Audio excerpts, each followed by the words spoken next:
Termina 1-1 in via dei Ruderi di Torrenova tra la Red Tigers di Cristian Di Stefano e la Fonte Meravigliosa di Riccardo Neri. Al vantaggio siglato dai padroni di casa nella prima frazione di gioco rispondono gli ospiti con Veseli nella ripresa.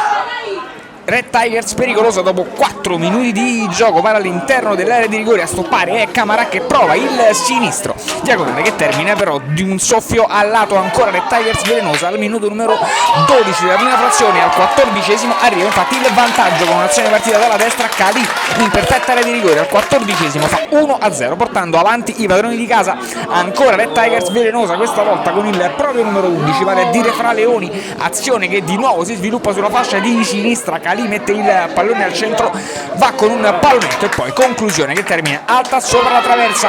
Ancora Red Tigers velenosa nella prima frazione di gioco. Ottima la prestazione da parte del proprio numero 9 diagonale di destro che termina sul fondo. Fonte Meravigliosa che invece si fa vedere sugli sviluppi di un calcio di punizione che termina in out.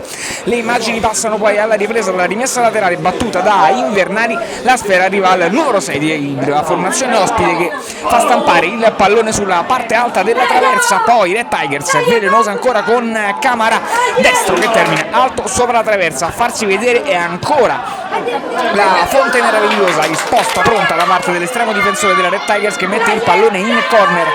Formazione di Di Stefano che va allora in contropiede con Fra Leoni che viene respinto in calcio d'angolo dall'estremo difensore della Fonte Meravigliosa. Ancora Red Tigers pericolosa all'interno dell'area di rigore poco più tardi e Camara mette il pallone in rete, ma per il direttore di gara in offside, quindi nulla da fare, l'azione prosegue.